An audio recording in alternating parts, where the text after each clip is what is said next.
Hello guys, welcome to H2O, the A to Z of chemistry. I am Dr. Ritu Johar, your educator for this course, the periodic table. Today we will begin with lecture 8 from the course, but make sure you have watched the previous ones before viewing this one. In this lecture, we will be starting with the discussion on the periodic trends in properties of elements. And what do we mean by that? Well, you have studied till now that atomic number is the fundamental property of an atom, and most of the physical and the chemical properties of the elements, they change periodically with atomic number. There are many observable patterns in the physical and chemical properties as we descend in a group from top to bottom, and then we move across a period from left to right in the periodic table. In fact, in the last lecture, while we were discussing about the shielding effect and the effective nuclear charge, there also you saw a trend in them also across the period and down the group. So having understood that, which is in fact going to be very important for understanding all these property, the trends. So we will begin today with the first property that we are going to study in this course, and that is going to be the atomic radii. And after having understood what is atomic radii, we will discuss what are its types. So let us begin first of all with the definition of atomic radius.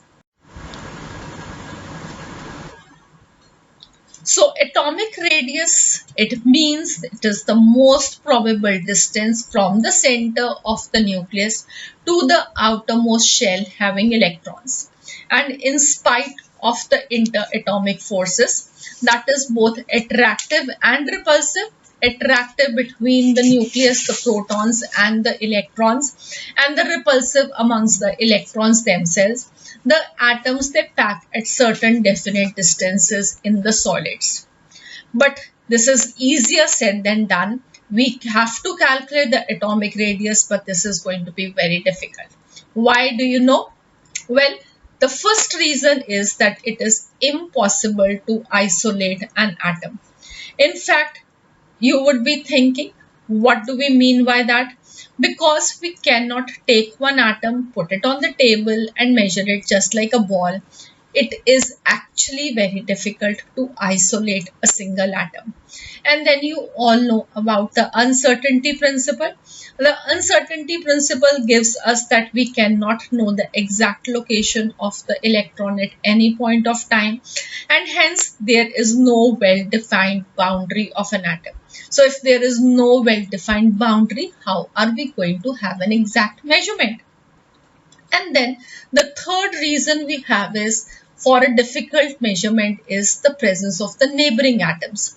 These neighboring atoms, they influence the electron density, and hence the size of the atom is going to change somewhat in going from one condition to another. So all these three factors combined together makes the measurement of the atomic radius very difficult. But now the question that would come into your mind is, how are we then going to find the atomic radius?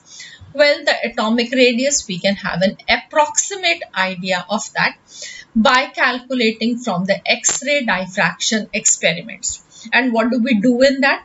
Well, we take an element, bombard that with X-rays, and then the pattern of diffraction that is observed from the knocking of the X-rays from the element surface is studied, and based on these patterns, the electron density, the mass density of the sample, that is calculated, and hence the radius is calculated from all the stuff that they get from that.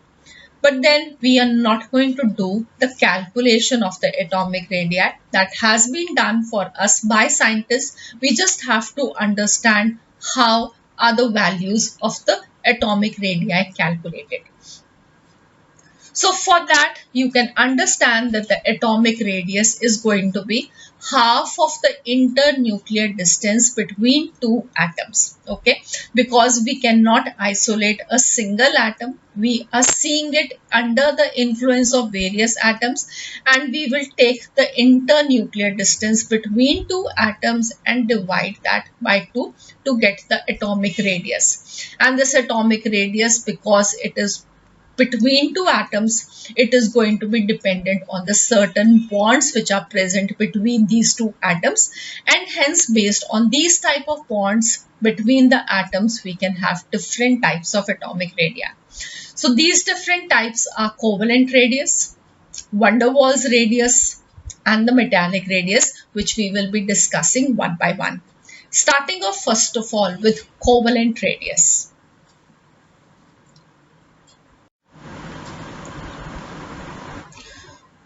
So what do you understand first of all just reading the term covalent radius? So covalent bonds you have studied in class 10. You have some knowledge that these bonds are formed by the sharing of electrons between the atoms, right? And then when a bond is formed between the atoms, we are taking those atoms, and here what you have to remember is that we are considering only those atoms which are held together by a purely covalent single bond. Okay, so we will be considering only the covalent single bonds, not double bonds, not triple bonds. And then we will be measuring the internuclear distance between such atoms and then finding the radius. Here we will be considering two cases. First will be the homonuclear molecules and second the heteronuclear molecules. What are homonuclear molecules? Well, homo means similar. So we are going to have similar atom molecules. So the molecules with similar atoms, for example, Cl2, H2, O2, N2. And when we have similar atoms, as you can see in the diagram, these are two atoms which are similar in size and shape, and we are going to take the internuclear distance between both of them and divide that by 2 to get the covalent radius. Okay, so this is what is covalent radius for a homonuclear molecule, where the atoms are held together by purely covalent single bonds. Please do remember this. Okay, so you can represent this mathematically as R for the covalent bonded atoms to be DAB divided by 2. So what is DAB? We are considering these two atoms and just telling them that this is atom A and this is atom B. Although they are similar, but we have just taken them to be A and B. Okay, so this is going to be DAB and divided by 2, you are going to get the covalent radius. And you can understand this with an example that if we have a chlorine molecule, the internuclear distance, the bond distance between them is 198 picometer. Just divide it by 2 and you will get the atomic radius of chlorine. What you have to one thing more remember is that the covalent bond is formed by the sharing of electrons. So here you are seeing that there is an overlapping of the orbitals of both the atoms. Remember this is going to be significant further. So the next we have the heteronuclear molecules. What does it mean by hetero? Hetero means different. So here we are going to have molecules with different types of atoms. For example, HCl, this is composed of two atoms, the hydrogen atom and the chlorine atom. And here what you have to remember is that the covalent radius is not simply going to be half of the distance between the nuclei of two bonded atoms. You are not going to just take the internuclear distance and divide by 2. Please do remember that. Okay, for a heteronuclear molecule, what you have to do is that you have to apply the Stephenson's formula. And what is Stephenson's formula? This is DAB, that is the internuclear distance between the two atoms A and B. This will be equal to RA, that is radius of atom A, plus radius of atom B minus 0.09 into mod of delta En. And what is delta En? Well, delta En is the electronegativity difference between the two atoms A and B. And now, what is electronegativity? Do you know that? Well, we are going to discuss this electronegativity in detail in the coming lectures in this course only.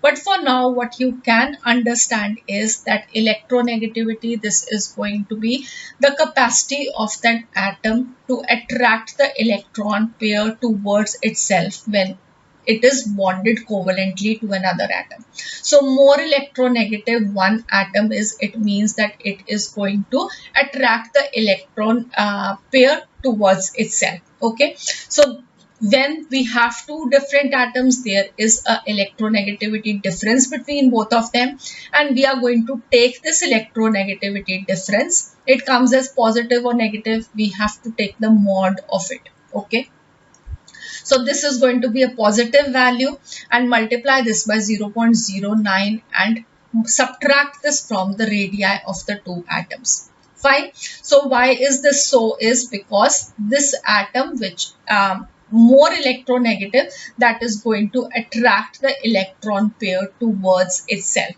and there is going to be a difference that is coming. It is not going to be simply internuclear distance divided by 2. Okay, let us see an example based on this. So if we have the electronegativity of chlorine to be 3, that of hydrogen to be 2.1, the radius of the hydrogen atom to be 0.74 angstrom, the distance, the internuclear distance between the hydrogen and chloride atoms, this is coming up to 2.74 angstroms. We can calculate the radius of the chlorine atom.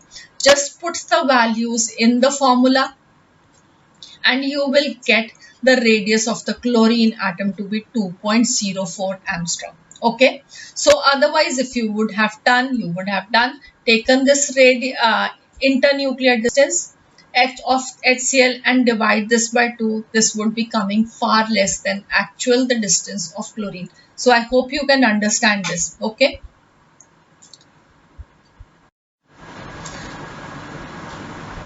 So next we have is the van der Waals radius. And to understand the van der Waals radius, first you have to understand what is the van der Waals force of attraction.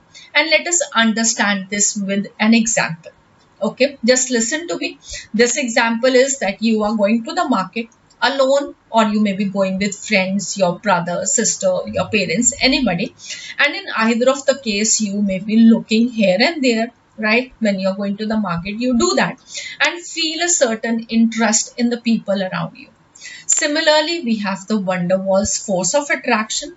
This is a weak force of attraction between two non-bonded neighboring atoms. Okay, so if you see this diagram over here, we have a covalently bonded molecule. We have two atoms which are covalently bonded to each other. So this would give us the covalent radius. Then we have another molecule of the same type. When we are considering element in a solid state. Okay, so we have another bonded molecule where we have different atoms bonded to each other, and now these two neighboring atoms, they have got interested into each other. And how they have got interested? There is a force of attraction between them, which we call as the van der Waals force of attraction. And now when we calculate the van der Waals radius, it is going to be the internuclear radius between these two non-bonded atoms. Okay, so for the covalent molecules, when we calculate the van der Waals radius, it is going to be 1/2 of the internuclear distance between two non-bonded nearest neighboring atoms in solid state. For example, if you the internuclear distance between two non-bonded neighboring atoms of solid iodine. So iodine, if you take, there will be I2. So there is going to be a molecule which is made of two covalently bonded iodine atoms, and then between these two atoms of different molecules, this is going to give us the internuclear distance for the calculation of van der Waals radius, where you are just going to divide this internuclear distance by 2 and you will get the van der Waals radius. In case of Iodine, this is going to be 215 picometer, right? I hope this is clear now. Now, when we consider the monoatomic gases, that is the inert gases, so these inert gases, they are singly going to the market. They are not interested in forming chemical bonds with others. And for such monoatomic gases which are not bonded to other atoms, like you have seen over here. So here what we are going to do for them to calculate the van der Waals radius, we will take 1/2 of the internuclear distance between two adjacent atoms at the time of their closest approach. So when these atoms, they will come quite close to another, they are singly placed, but whenever they come very close to each other, we take the internuclear distance between them and divide by 2.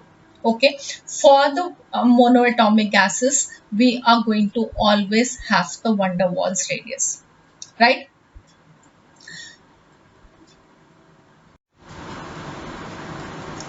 So next you have to understand is what is the difference between now the van der Waals radius and the covalent radius. So you have seen both of them, and I think you will be able to appreciate that both of them are not the same. Covalent radius, this is formed by a covalently bonded atoms, and hence there is going to be overlapping of the orbitals of these bonded atoms, and because there is overlapping of the orbitals, there is going to be the shortening of the internuclear distance, right? I think from the picture that was very clear to you. And then the van der Waals radius, this is for non-bonded atoms. They are, although nearing molecules, there is no overlapping of the orbitals, hence there is no shortening of the internuclear distance. Okay, so we will have the van der Waals radius to be greater than the covalent radius always. So you can see here we have the covalent radius and van der Waals radius for fluorine, chlorine, bromine and iodine, and in all the cases you can see that the covalent radius is less than the van der Waals radius. Okay, so I hope this is clear. So next we have is the third radius that we have to discuss, that is the metallic radius, or this is also called as the crystal radius, because the metal atoms, they are also not found in isolation. They are surrounded by a large number of other metal atoms of the same type, obviously, right? So for the van der Waals radius, we had same type of atoms. For the covalent radius, for the homonuclear atoms, we had the same type of atoms, and even for the metallic, we are going to have same type of atoms. Okay, only the difference was for the heteronuclear molecules, where we did have the different type of atoms. Okay, so remember this always. So the metal atoms in calculation for the metallic radius, what you have to understand, that these metal atoms, they are surrounded by a large number of metal atoms. They are closely packed together, and the force of attraction that is keeping them closely packed together, that is called as a metallic bond. Okay, and this metallic bond, this helps them keep close together in a structure which is called as crystal lattice or the metallic lattice, which is different for different metals. Okay, and for now calculation of the metallic crystal, again, because it is the same type of atoms, so we will take the internuclear distance and divide that by 2 to get the metallic radius. Fine. Now what you have to understand is this thing again. We have already discussed that the covalent radius is less than the van der Waals radius. Now the metallic radius is fitting in between both of them. Why is it so? Because the covalent bond, this is a very strong bond. There is going to be shortening of the distance because of the atomic overlapping. So we have the least value for the radius to be that of a covalent radius. Then comes the metallic radius. So here you can see that there is no overlapping of the orbitals. The bonds, they are quite strong. They are keeping the atoms close together but not overlapping. And the metallic bond, this is weaker than the covalent bond, and it is going to be stronger than the van der Waals force of attraction. So hence we have the metallic radius to be in between the covalent radius and the van der Waals radius. Okay, so please do remember this. This is frequently asked in the examinations. So that would be all for this lecture. I hope you will join me back again for the next lecture, which is going to be very important, where we are going to discuss the factors on which the atomic radii depend, and then we will be seeing the trends of atomic radii in the periods and groups. So if you have any doubt in this lecture, please feel free to mail me at h2ochemistry@gmail.com. Also, you can put any of your doubts in the comment section. Do subscribe to our channel H2O and click on the bell icon as well to get a notification as and when we put up a new lecture for you, a new course for you. And if you've liked the lecture, please do give an appreciation by clicking on the like link. Thank you. See you again for the next lecture. Have a nice day. God bless you.